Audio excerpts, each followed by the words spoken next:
बेरमपुर मध्य प्रदेश की वादियों में बसा एक खूबसूरत गांव। लेकिन इस गांव में छिपे थे कुछ ऐसे भयानक रहस्य जिन्होंने उस सदी में निवास करने वाले साहसी लोगों के दिल में भी एक खौफ पैदा कर रखा था।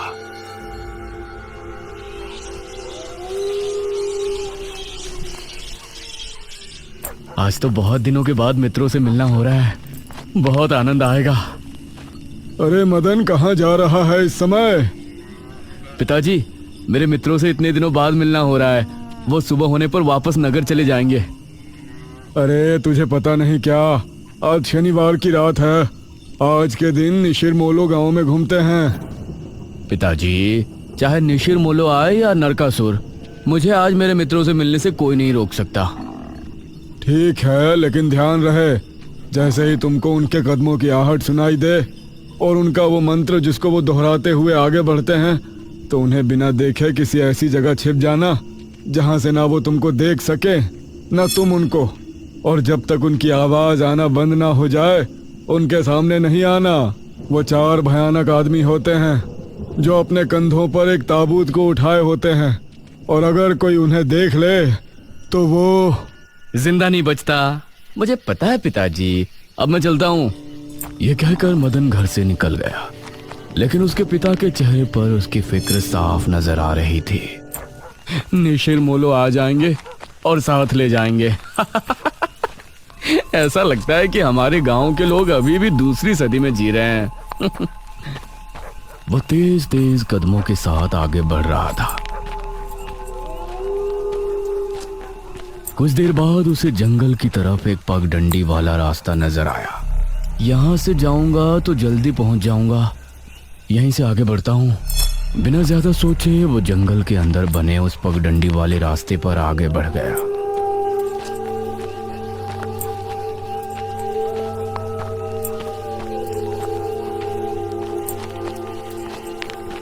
आज तो बहुत मजा आने वाला है, मिलकर खूब मदिरा पान भी करेंगे।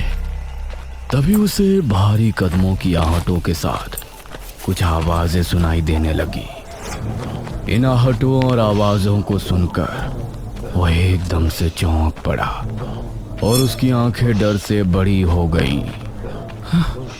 हे भगवान! वो जल्दी से झाड़ियों की तरफ भागा और उनमें छिपकर बैठ गया।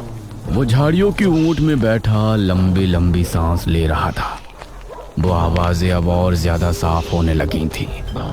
उसे यकीन था कि अब वो लोग उसके करीब ही आ रहे हैं। उसने धीरे धीरे छिपकर अपनी एक आंख से उनको देखा और वो हैरान रह गया।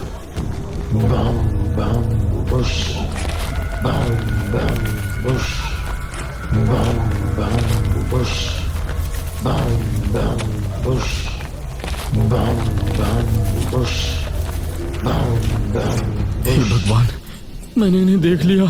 हाँ। मदन पूरी तरह से झाड़ियों में छिप गया और कुछ देर अपनी सांस तक रोके वहां छिपा रहा।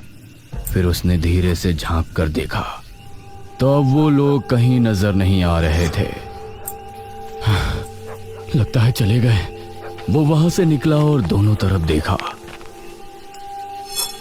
तो वहां कोई नजर नहीं आया। हाँ, शुक्र है भगवान। उसने एक कदम बढ़ाया ही था कि तभी उसे फिर से वही आवाजें अपने ठीक पीछे से सुनाई देने लगी। उसने एक झटके से पलट कर देखा तो वो चारों ताबूत वाले शख्स ठीक उसके पीछे खड़े थे।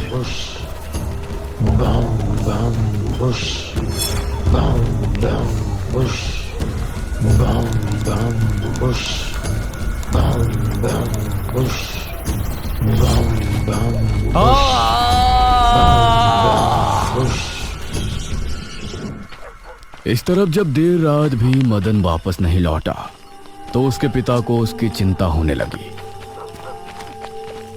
उसने गांव के एक आदमी विपुल को साथ लिया और जंगल की तरफ रवाना हुआ।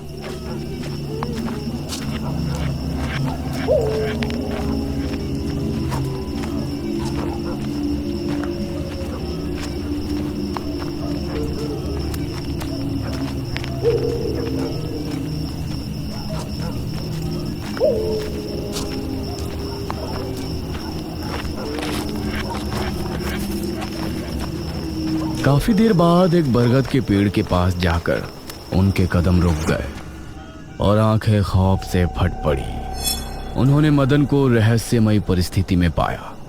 उसके चेहरे पर डर और आंखों में खौफ ऐसा नजर आ रहा था कि जैसे उसने हादसे से पहले बहुत ही भयानक मंजर देखा हो। मदन! 400 साल बाद अंधेरा जंगल, सुनसान रास्ता, चारों तरफ सिर्फ पेड़ पौधे और कोहरा। मेघना उनके बीच अकेली खड़ी थी। कोई है क्या? यहाँ कोई है? उसने कुछ कदम आगे बढ़ाए।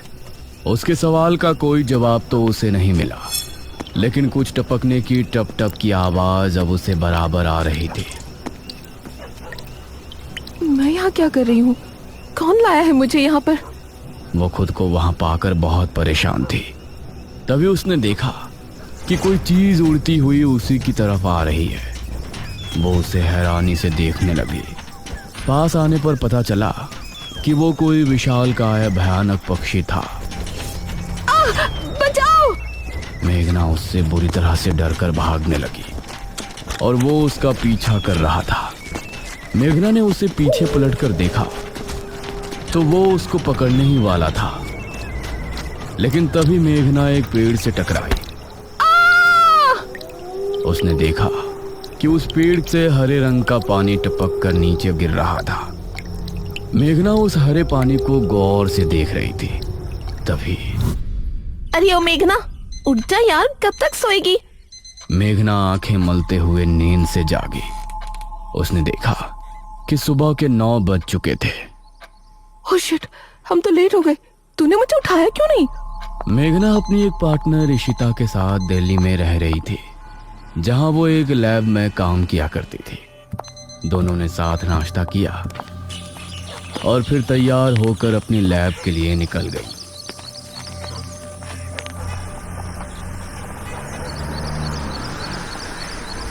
तेरा ऑमलेट खा खा कर मेरा पेट खराब हो चुका है। रोजाना कच्चा ही बनाकर दे देती है। शुक्र मना कि कच्चा भी खाने को मिल तो रहा है। तेरे भरोसे रहेंगे तो वो भी नहीं मिलने वाला। सोकर ही 9 बजे उठती है।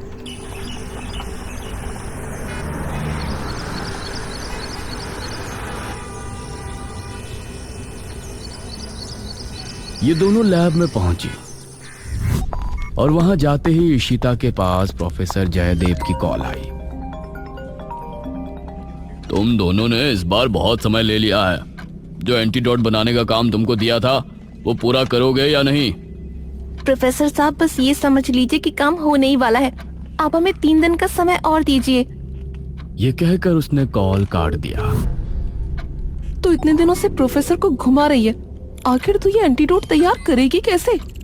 ये सुनकर इशिता ने एक किताब निकाली।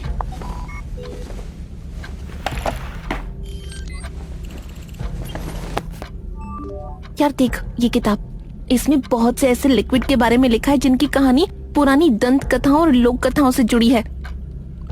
तो तू कहना क्या चाहती है? मुझे इस किताब में बहुत ही अनोखे लिक्विड के बारे में पता चला है, जिसे मृत्युंजय अमृत कहते हैं। हम उस लिक्विड का टेस्ट करेंगे और अगर वो हमारे काम का निकला तो उसे यूज भी कर सकते हैं। मृत्युंजय अमृत? देख, मैं तेरे साथ कहीं नहीं जाने वाली हूँ। ये सब बातें बकवास होती हैं। अरे देख तो सही, इस पेड़ से हर पूर्णमासी की रात ये हरा लिक्विड टपकता है। तभी मेघना ने देखा कि उस पन्ने पर किसी मृत्युंजय अमृत के बारे में लिखा था और उसमें ठीक वही पेड़ दिखाया गया था जो मेघना रोजाना अपने सपने में देखा करती थी। मतलब उस हरे पानी की बात ही इस किताब में लिखी थी। हे भगवान, क्यों हिला डाला ना? है ना इंटरेस्टिंग? मेघना ने कुछ सोचा और फिर जवाब दिया, हाँ, तो हम दोनों कल ही बेरमपुर गांव के लिए निकलते हैं।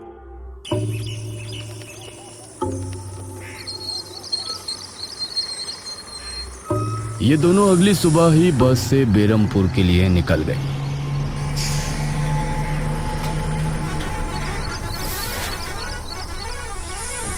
वैसे एक बात बता, तू मेरे साथ वहां जाने के लिए एक ही बार में कैसे राजी हो गई? मेघना ने सच को छिपाते हुए कहा, ऐसी अनोखी चीज देखने के बाद भला कौन नहीं होगा जो इसको देखना नहीं चाहेगा? ओहो, ये हुई ना बात। मैंने तुझे पार्टनर बनाकर कोई गलती नहीं की।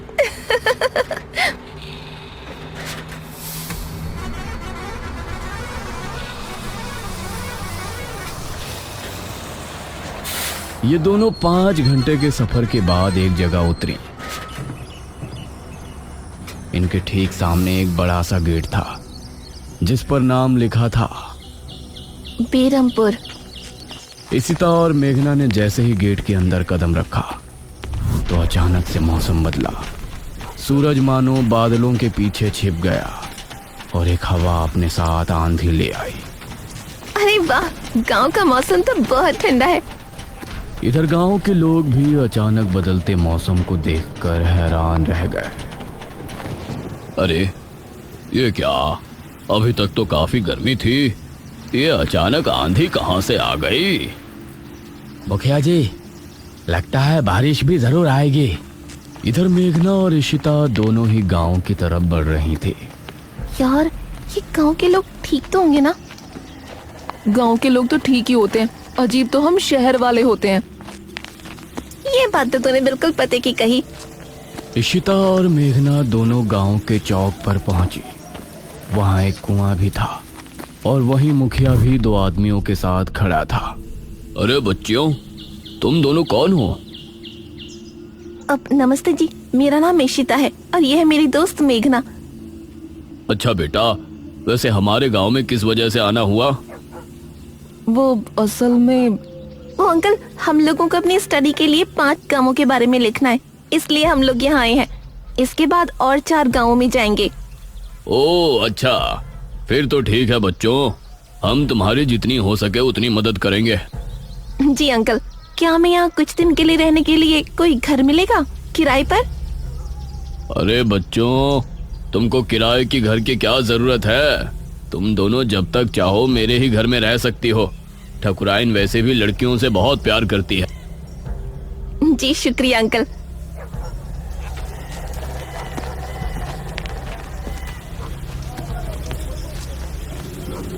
मुखिया इशिता और मेघना को अपने घर ले आया। तभी घर के मंदिर में जल रहा दीपक बुझ गया। अजी सुनती हो ठकुराइन? जी आई। ठकुराइन कमरे से बाहर आई। नमस्ते आंटी। नमस्ते बेटा। ओ जी, ये प्यारी प्यारी बच्चियां कौन है? ये दोनों शहर से अपनी पढ़ाई के सिलसिले में आई हैं। हमारे गांव के बारे में लिखना चाहती हैं। वो क्या होता है रे, वो रिसर्च करने आए हैं। तभी वहां पर एक और लड़का आया। क्या कहा? हमारे गांव पर रिसर्च? इशिता और मेघना ने उसे देखा। भला हमारे बेवकूफ गांव में आपको क्या मिल सकता है? ये सुनकर इशिता और मेघना हैरान रह गई। चुप करो अनुज, ऐसे कोई अपने गांव में बोलता है क्या? ये मेरा बेटा है अनुज। अनुज ने मेघा और इशिता की ओर देखा और उन्हें हाथ जोड़कर नमस्ते किया। नमस्ते बेटा अनुज, जरा इन दोनों को वो खाली कमरा दिखा दो जो तुम्हारे कमरे के बराबर में है। ठीक है पिताजी, आओ देवियों। देवियों? अनुज कॉरिडोर से होते हुए उनको कमरा दिखाने ले जाने लगा। इसी समय गांव के मंदिर में बैठा पुजारी भगवान की आरती कर रहा था। तभी अचानक से दिया बुझ गया। ये संकेत तो ठीक नजर नहीं आ रहे। हे प्रभु, रक्षा करना। वैसे आप लोगों को रिसर्च करने के लिए यही गांव मिला था? अरे हम लोगों को 5 गांवों के बारे में लिखना है, तो इसीलिए जो भी गांव पास दिखा चले आए। इसके बाद और किसी गांव में जाएंगे।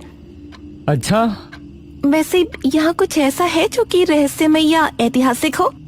हाँ है ना, एक राजमहल। राजमहल यहाँ? हाँ, 400 साल पहले जो यहाँ के राजा हुआ करते थे, उनका महल। वैसे अनुज, क्या तुम हमें उस महल में लेकर चलोगे? हाँ, तुम लोग जाना चाहोगी तो जरूर।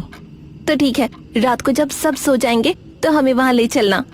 यह सुनकर मेघना इशिता को हैरानी से देखने लगी। रात के समय तुम लोग मजाक तो नहीं कर रहे? नहीं, हम तो चलने को तैयार हैं। तुम्हें डर लग रहा है तो बताओ। मेरा गांव है ये, मुझे क्यों डर लगेगा? ठीक है, ले चलूंगा, लेकिन पिताजी को और माँ को पता नहीं चलना चाहिए। ग्रेट। तो बताओ किस टाइम आ रहे हो? 12 बजे तक पिताजी और माँ दोनों सो जाएंगे। मैं उसी समय तुम लोगों को ले आऊंगा। हाँ सही है।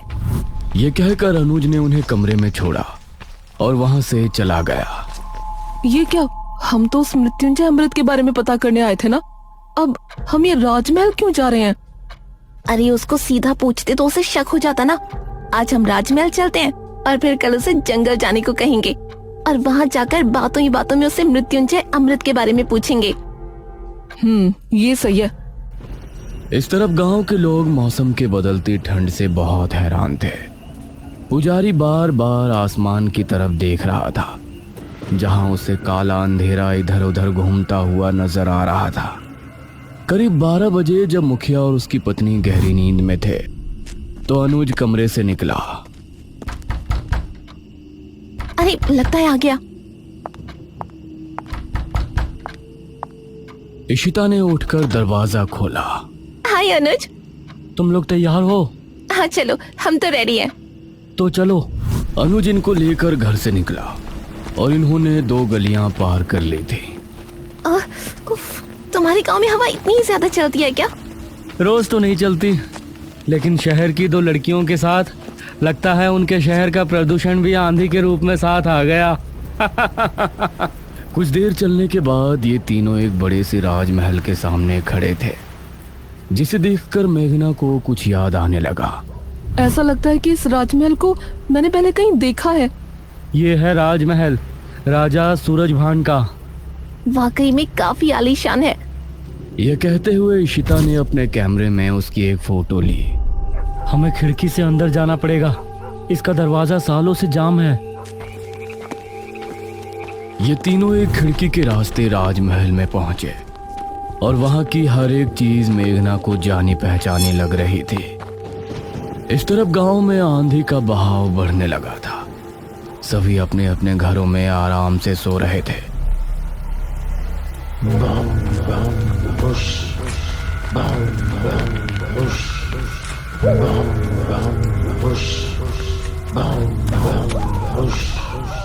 अरे ये आवाज तो निशिरमोलो। गांव के सभी लोगों के दिलों में खौफ उतर आया।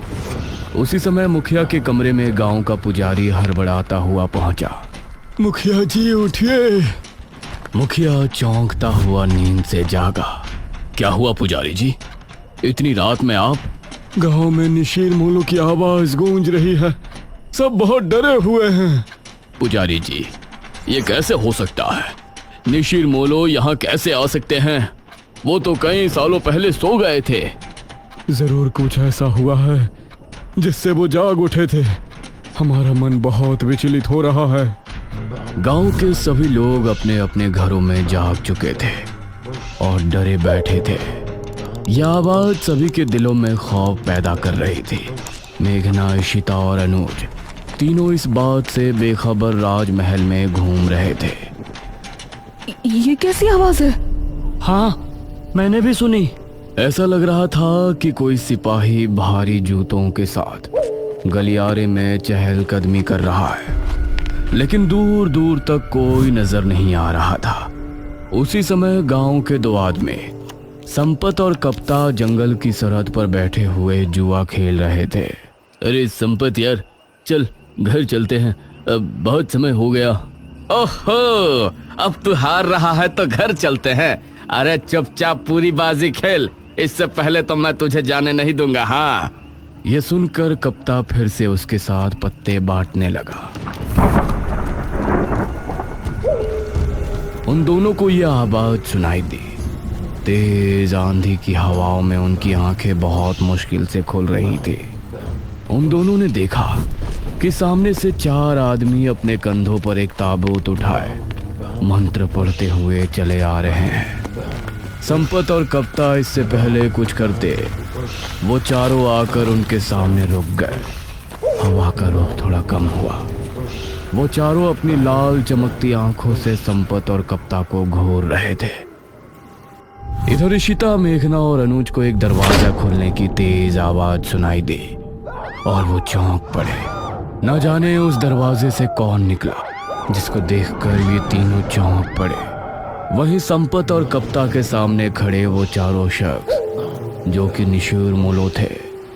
उनके कंधों पर रखा ताबूत खुल गया और उसके खुलते ही संपत और कप्ता की चीख पूरे गांव के लोगों ने सुनी,